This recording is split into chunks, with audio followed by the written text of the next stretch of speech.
सांगली सरकारकडून ऐतिहासिक कर्जमाफी नाही तर ऐतिहासिक फसवणूक. शेतकरी नेते रघुनाथदादा पाटील.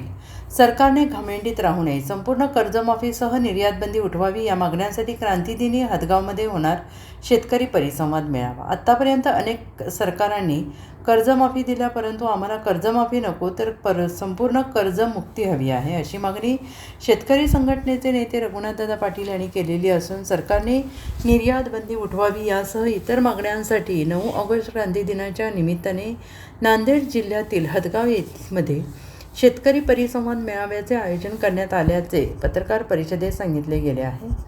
दरम्यान आत्तापर्यंत शेतकऱ्यांच्या आत्महत्या झाल्या तेवढ्या पुरे झाल्या नाही. आता आम्ही हत्या करायला उठल्याशिवाय राहणार नाही. आता सरकारने घमेंडीत राहू नये आणि संपूर्ण कर्जमुक्ती आणि निर्यात बंदी उठवावी. हे सरकार उद्योगपतींना मोठे करत असून सरकारमधील नेत्यांकडून ऐतिहासिक कर्जमाफी झाल्याचे सांगितले जाते. मात्र ही ऐतिहासिक कर्जमाफी नाही तर ही ऐतिहासिक फसवणूक असून या फसवणुकीचा या सरकारने इतिहास केला या तशा तऱ्हेची टीका रघुनाथ पाटील यांनी केलेली आहे. आज पत्रकार परिषद एका महत्त्वाच्या विषयावर घेतलेली आहे की शरद जोशी साहेब असल्यापासून आम्ही 9 ऑगस्टला क्रांतीदिनी एक मोठा कार्यक्रम करण्याचं आयोजन करत असतो.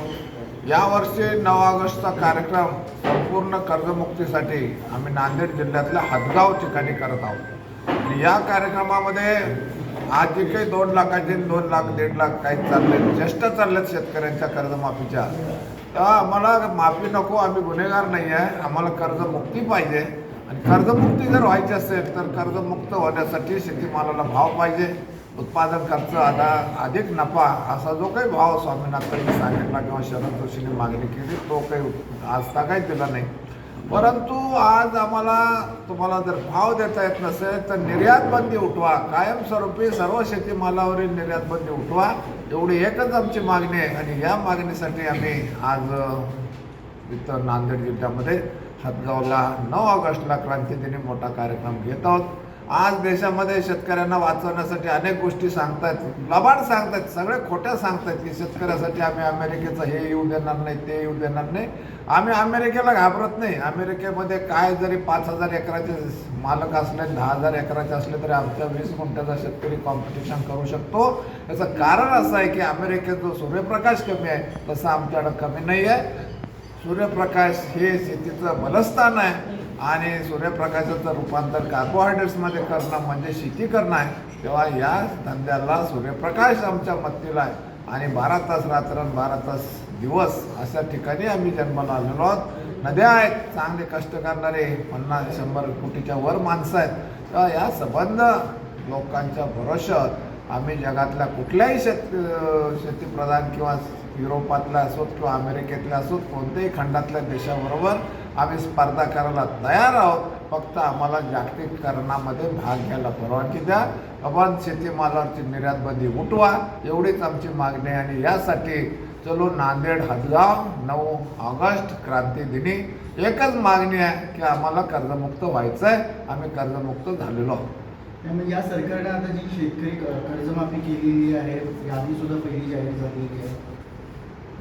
याच्यामध्ये तुम्हाला सांगतो की आज 3दा कर्जमाफी झाली. एकदा त्या सरकारने केली 1.5 लाख केली, पुन्हा एकाने केली 2 लाख केली, आता एकाने 2 लाख.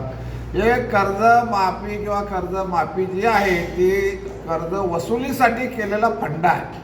सरकारला कर्ज वसुली करण्यासाठी तुम्ही एवढे भरा मग तुम्हाला 2 लाख मिळतील, तुम्ही एवढे कर्ज तुमचं भरा मग तुमचे 2 लाख मिळतील, तुम्ही एवढे तुमचं कर्ज भरा मग तुम्हाला रेग्युलरमध्ये बसवू 50,000 रुपये देऊ. आता 50,000 आत्तापर्यंत कोणालाच मिळाले नाही आणि जे काही मिळाले तेवढे फार कमी भाग्यवान आहेत आणि बाकीच्यांना तर नुसतं आशेवरच लोंबकळत ठेवलं. ज्यामध्ये आता तुमच्या समोर एक शेतकरी आहेत की ते काही कर्जमाफीमध्ये बसले नाहीत आणि आज ही जी कर्जमाफी झाली त्यातही ते बसलेले नाहीत. तेव्हा असे लाखो शेतकरी आहेत की जे कर्जमाफीत बसलेले नाहीत आणि त्यासाठी आम्हाला कर्जमुक्ती हा एकमेव मार्ग आहे की आता तुम्ही 2 लाख 1.5 लाख म्हणू नका. जे काही आमच्या सातबारावर कर्ज आहे किंवा आमच्या डोक्यावर कर्ज आहे हे सरकारचं पाप आहे. सरकारने शेतकऱ्यांना निर्यात बंदी केली, जगाच्या बाजारात जाऊ दिलं नाही आणि इथं सुद्धा उत्पादन खर्चावर आधारित भाव दिला नाही, म्हणून आम्ही कर्जबाजारी आहोत. हे सरकारचं पाप आहे, हे सरकारनं फेडलं पाहिजे. याच्यासाठी 9 ऑगस्टला आम्ही नांदेड जिल्ह्यामध्ये मोठा कार्यक्रम घेतलेला आहे, हदगाव या ठिकाणी. Bureau report SBN Marathi Sangli.